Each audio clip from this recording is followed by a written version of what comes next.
अस्सलाम वालेकुम and hello everyone. कैसे हैं आप सब लोग? आई होप कि आप सब ठीक होंगे। तो मैं भी बिल्कुल ठीक हूँ। Welcome to my channel. तो आज के मेरे इस वीडियो में मैं आप लोगों से मेरी रमज़ान की बेसिक मील प्रिपरेशन शेयर करूँगी। तो वीडियो को ज़रूर पूरी देखिएगा और वीडियो अच्छी लगी तो प्लीज़ लाइक शेयर ज़रूर करिएगा। अगर आप मेरे चैनल पर नए हों तो सब्सक्राइब भी ज़रूर करिएगा। इस तरह कुछ ईजी मील प्रेप करने से रमज़ान हमारे बहुत ही स्मूथली गुजरते हैं और इबादत के लिए हमारे पास काफ़ी टाइम भी होता है। साल में रमज़ान की कुछ बेसिक मील प्रेप करके ज़रूर रखती हूँ, जिसकी वजह से ना मुझे बहुत आसानी होती है और टाइम भी मेरा सेव होता है, जिसकी वजह से मैं इबादत में अपना काफ़ी ज़्यादा टाइम दे सकती हूँ। जब भी मील प्रेप की बारी आती है तो सबसे पहले शुरुआत होती है ग्रोसरी से। तो मैं रमज़ान की कुछ ग्रोसरी करने के लिए आई थी लुलु, और जैसे ही मैं लुलु आई तो यहाँ पर इतने अच्छी सारी ऑफ़र लगी हुई थी। तो जो मुझे सामान की ज़रूरत थी वही सामान मैंने लिया। रमज़ान की इतनी ऑफ़र लगी होती है कि बस दिल चाहता है कि ये भी परचेस कर लूँ, वो भी परचेस कर लूँ। हर चीज़ में अच्छा खासा डिस्काउंट होता है। हर साल मैं अपने किचन में रमज़ान में कुछ ना कुछ अप्लायंस ज़रूर लेती हूँ, पर इस बार मैंने इनफ किया है क्योंकि हर साल मैं कुछ ना कुछ लेती हूँ। तो अब मेरा किचन है छोटा और रखने के लिए बिल्कुल भी स्पेस नहीं है। पर जब भी मैं इस तरह की चीज़ें देखती हूँ ना तो मेरा दिल इतना ललचाता है। और हम लेडीज़ का तो यही काम होता है कि सारी घर की चीज़ें देख के बस ये ले लूँ और वो ले लूँ, वही बात होती है। तो इस तरह का किस किस को शौक़ है मुझे कमेंट करके ज़रूर बताना। तो चलिए जी, मैं आ गई थी फिर अब चिकन मटन लेने के लिए। तो यहाँ से हमने मटन भी लिया, चिकन भी लिया। कुछ मैंने कीमा लिया था चिकन का, कुछ मैंने और मटन का कुछ कीमा लिया था। और यहाँ से अब हमारी हो रही थी बिलिंग, और बिलिंग वगैरह करा के हम लोग वापस घर आ गए थे। और घर आने के बाद मैंने रात में चने और बादाम को मैंने इस तरह रात भर भिगा कर रखा था। इस तरह ओवरनाइट इसे भिगा कर रखने से ना ये बहुत अच्छे से सोख हो जाते हैं।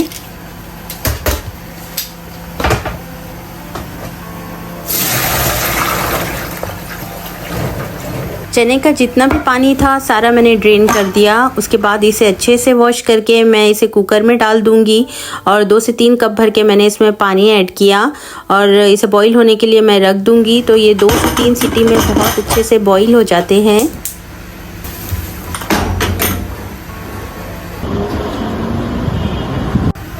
एक साइड जो बादाम मैंने भिगा कर रखे थे उसे मैंने एक पॉट में डाल दिया। इसमें थोड़ा सा पानी ऐड करके मैं इसे 10 से 15 मिनट के लिए बॉईल कर दूंगी। 10 मिनट के बाद मैं गैस को बंद कर दूंगी और इसे ठंडा होने के लिए रख दूंगी। इस तरह करने से जो बादाम के छिलके हैं वो बहुत ही आसानी से निकल जाते हैं, वरना बादाम के जो छिलके हैं उसे निकालना ये बहुत ही मुश्किल होता है।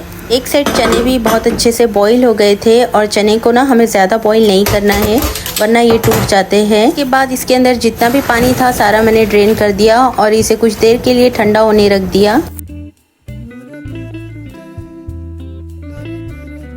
बादाम के ऊपर जितने भी छिलके थे सारे मैंने रिमूव कर दिए और देखिए इस तरह से मैंने इसे एक मिक्सर के पॉट में डाला और इसका फाइन सा मैं पेस्ट बना दूंगी। इस तरह बादाम का पेस्ट बना के मैं हर साल रखती हूँ। इससे बहुत आसानी होती है।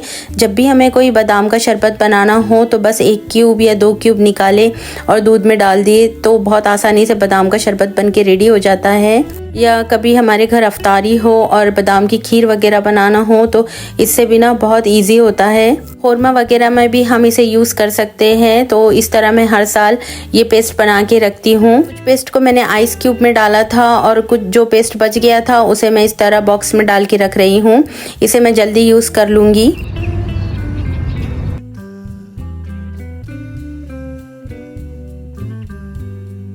चने जब ठंडे हो गए इसके बाद मैंने इसे जिपलॉक बैग में डाल दिया था। इस तरह मैंने इसके 2 बैग बनाए और इसे मैं पैक करके अब फ्रीज़र में रख दूंगी। छोटी छोटी चीज़ें होती है जिसे करके हम अपनी लाइफ को बहुत आसान बना सकते हैं। तो आप भी ज़रूर इस तरह करिएगा। रमज़ान में अक्सर जो सबसे ज़्यादा यूज़ होता है वो है नींबू, क्योंकि हम लोग नींबू पानी बनाते हैं, रूह अफ़ज़ा, बिरयानी, तहारी, जो भी चीज़ें बनाते हैं उसमें हम नींबू ज़रूर डालते हैं। इजीली हम नींबू का रस किस तरह निकालते हैं चलिए मैं बताती हूँ। तो नींबुओं को मैंने सबसे पहले एक प्लेट में रखा है, उसे मैं माइक्रोवेव में 1 मिनट के लिए रख दूँगी। नींबू का जो रस है वो बहुत ही इजीली निकलता है।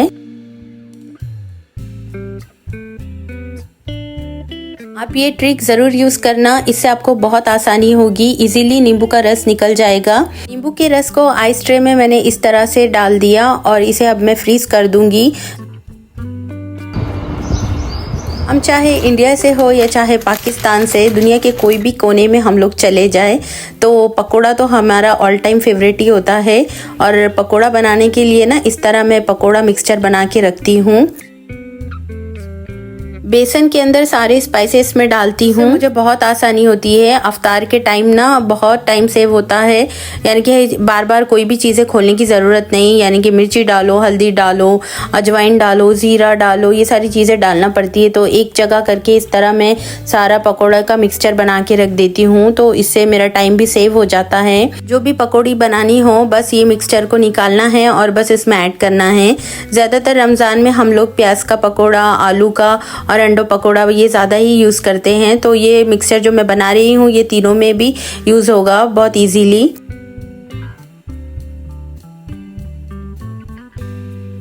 पकोड़ा मिक्सचर में मैंने जितने भी स्पाइसेस यूज़ किए हैं इसकी डिटेल्स मैं डिस्क्रिप्शन में लिख दूंगी, आप वहां जाकर देख सकते हैं। पकोड़ा मिक्सचर को मैं एक जार में डाल के इसे फिल करके रख दूंगी। आप भी इस तरह ज़रूर करिएगा, ये ट्रिक बहुत ही यूज़फुल है। इससे आपका टाइम भी सेव होगा और आपको काफ़ी ज़्यादा हेल्प होगी।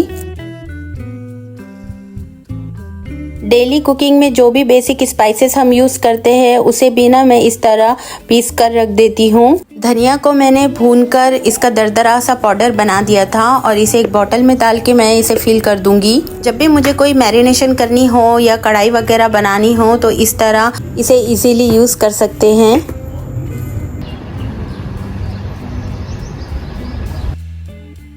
सबसे ज़्यादा जो हम रमज़ान में यूज़ करते हैं वो है चिकन, क्योंकि अक्सर चिकन की चीज़ें ना बहुत ही ज़्यादा यूज़ होती है।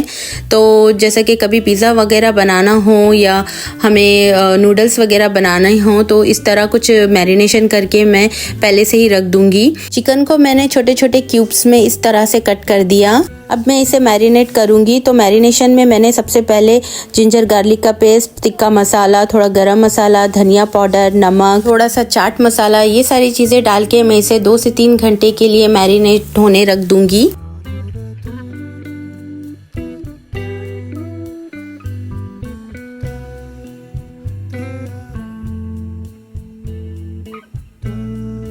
दो से 3 घंटे के बाद ये बहुत अच्छे से मैरिनेट हो गया था। एक पैन में सबसे पहले मैंने ऑयल ऐड किया है और जो मैरिनेट करके चिकन रखा था वो सब मैं इसमें डाल दूंगी और इसकी अच्छे से मैं भुनाई करूंगी।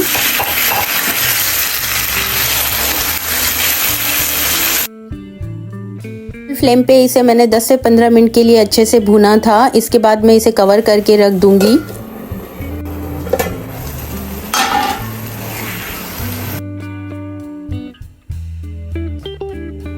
10 से 15 मिनट के बाद बहुत ही मज़े का तिक्का मसाला बन के रेडी हो जाता है।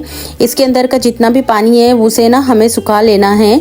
इस तरह हमें ड्राई इसे रखना है, बिल्कुल भी पानी नहीं होना चाहिए। अब इसे मैं एक जिपलॉक बैग में डाल के इस तरह पैक कर दूंगी। तो जब भी मुझे पिज़्ज़ा बनाना हो या चिकन टिक्का की कोई रेसिपी बनानी हो तो इस तरह मैं बस इसे निकालूंगी 1 से 1.5 घंटा पहले और इसे यूज़ कर लूँगी। तो इस तरह करने से ना बहुत आसानी होती है, तो आप भी इस तरह ज़रूर करिएगा। आजकल इतनी फ्रेश स्ट्रॉबेरी आ रही है और रमज़ान में अक्सर हम लोग स्ट्रॉबेरी शेक वगैरह ज़रूर पीते हैं। तो स्ट्रॉबेरी को ना मैं फ्रीज़ करके रख रही हूँ।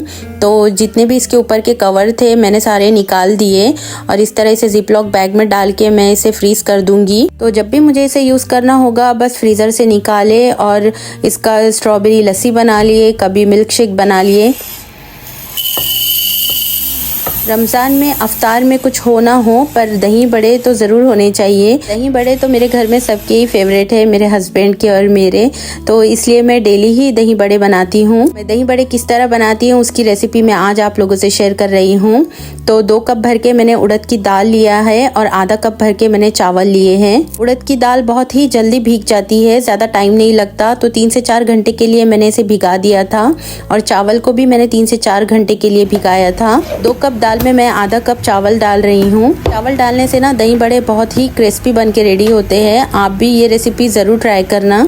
इसके बाद मैं इसका फाइन सा पेस्ट बना दूंगी। एक एक करके सारी दाल को मैंने पीस दिया था और साथ ही साथ मैंने चावल को भी पीस दिया। जब भी हम दाल पीसेंगे इसके अंदर हमें ज़्यादा पानी ऐड नहीं करना है, वरना जो दही बड़े हैं वो सही से नहीं बनेंगे। ज़्यादा पानी डालने से दही बड़े ना बहुत ऑयल भी चूसते हैं। जब भी हम इसे फ्राई करते हैं ना तो ज़्यादा ऑयल पीते हैं। तो आप ये ट्रिक ज़रूर याद रखना, जब भी आप दही बड़े का मिक्सचर पीसोगे तो उसमें ज़्यादा पानी नहीं ऐड करना है। दही बड़े के मिक्सर को अच्छे से विस्क करने के बाद मैं अब एक इसे कप में डाल के देख रही हूँ कि सही से मिक्सचर बना है या नहीं।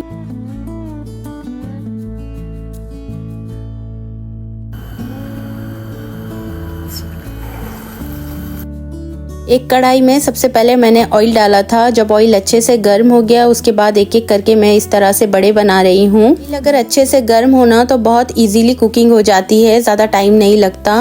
और गैस की जो फ्लेम है हमें इसे स्लो फ्लेम पे रखना है या मीडियम फ्लेम पे, तब जाके ये अंदर से भी ना बहुत अच्छे से कुक होंगे।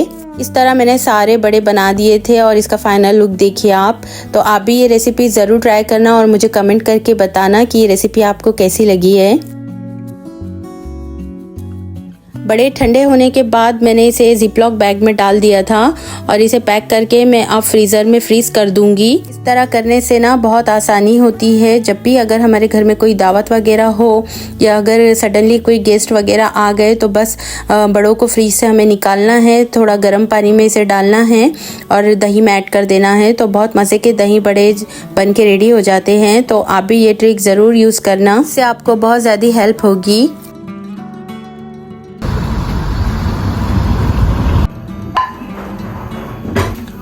आइस ट्रे में डाल के जो मैंने बादाम का पेस्ट रखा था वो बहुत अच्छे से फ्रीज हो गया। सारे क्यूब्स को मैंने एक प्लेट में निकाल दिए और एक एक करके मैं जिपलॉक बैग में इसे पैक कर रही हूँ।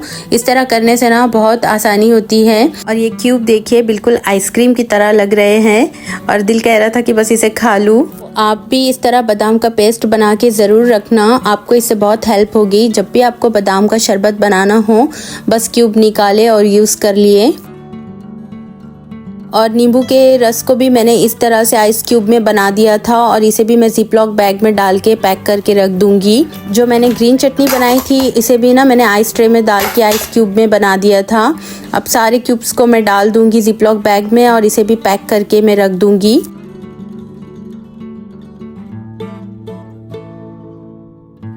फ़िश तो हम सबकी ही फेवरेट होती है और कहते हैं कि रमज़ान में फ़िश खाने का भी सवाब मिलता है। तो मैं फ़िश लेकर आई थी यहाँ पर और फ़िश को मैं मैरिनेशन लगा रही हूँ। ये बहुत ही छोटी छोटी सी फ़िश है और इस फ़िश का नाम है शेरी फ़िश। जो लोग ओमान में रहते हैं तो वो अक्सर पूछते हैं कि आप लोग कौन सी फ़िश खाते हैं जिसमें कांटे भी बिल्कुल नहीं होते और खाने में भी मज़े की होती है। हम लोग शेरी फ़िश ज़्यादा ये खाते हैं, कांटे भी बिल्कुल नहीं होते हैं। तो मैं फ़िश का सबसे पहले मैरिनेशन लगा रही हूँ। मैंने शान का तिक्का फ़िश मसाला यूज़ किया है। इसमें मैं थोड़ा सा धनिया पाउडर, ज़ीरा पाउडर, चाट मसाला और नींबू का रस और थोड़ा सा अदरक लहसुन का पेस्ट डालूंगी। 1 चम्मच भर के मैंने इसमें गरम मसाला भी ऐड किया। नमक आप आपके टेस्ट के अकॉर्डिंग इसमें डालिएगा। इसके बाद फूड कलर मैंने इसमें थोड़ा सा ऐड किया, ये ऑप्शनल है, आप चाहे तो डाल सकते हो वरना आप स्किप भी कर सकते हो। इससे पहले मैंने फ़िश का जो मैरिनेशन है वो रेडी कर दिया था एक प्लेट में। एक एक करके सारा जो मसाला है मैं वो फ़िश पे अब लगाती जाऊंगी।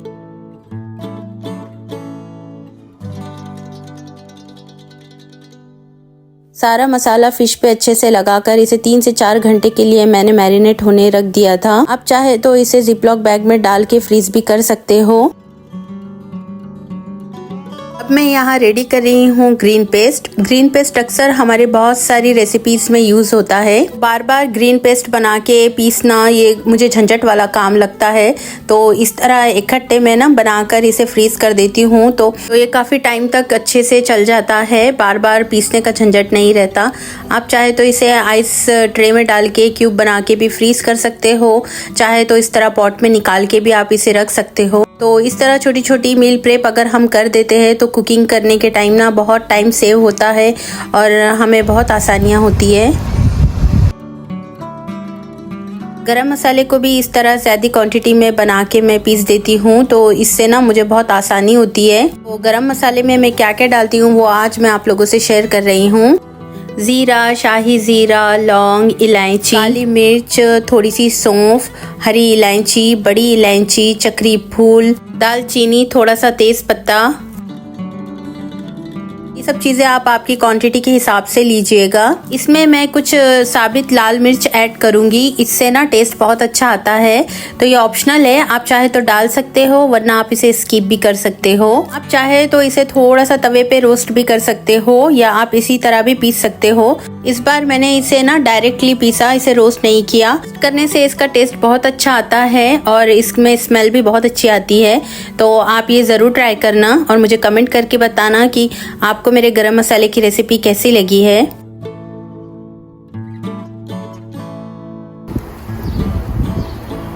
अक्सर जब भी हम कुकिंग करते हैं तो सबसे ज़्यादा हमें हार्ड काम लगता है चॉपिंग का। तो कुछ वेजिटेबल्स को अगर हम पहले ही काट के इन्हें फ्रीज कर दे तो कुकिंग करने के टाइम ना हमारा बहुत सारा टाइम सेव हो जाता है और बार बार कटिंग चॉपिंग करने की ना झंझट नहीं रहती। इस तरह ना कुछ वेजिटेबल्स को मैं कट करके इन्हें फ्रीज कर दूंगी। यहाँ पर मैंने 3 कलर की शिमला मिर्च लेकर आई हूँ और इसे ना इस तरह से मैं रफली चॉप कर रही हूँ, यानी कि बारीक बारीक हमें नहीं करना है, क्योंकि अक्सर नूडल्स और पिज़्ज़ा वगैरह हम बनाते हैं तो इस तरह की ग्रीन वेजिटेबल्स का ज़्यादा यूज़ होता है। इसे हम ज़्यादा टाइम रख भी नहीं सकते क्योंकि वेजिटेबल्स अक्सर ख़राब हो जाती है। तो इस तरह मैं इन्हें कट करके जिपलॉक बैग में डाल के फ्रीज कर दूंगी। तो इससे ना बहुत आसानी होगी, टाइम भी सेव होगा और थोड़ी पैसों की भी हमारी बचत हो जाएगी। इस तरह रमज़ान की कुछ बेसिक मील प्रिपरेशन मैंने आप लोगों से शेयर की है। आई होप कि मेरे इस रमज़ान मील प्रेप के आइडिया से आपको भी बहुत सारी हेल्प मिली होगी। तो इंशाल्लाह नेक्स्ट जो वीडियो है वो रमज़ान मील प्रेप 2 की वीडियो होगी। उसमें भी मैं आप लोगों से बहुत सारी रेसिपीज़ वगैरह शेयर करूँगी। तब तक के लिए अल्लाह हाफिज़।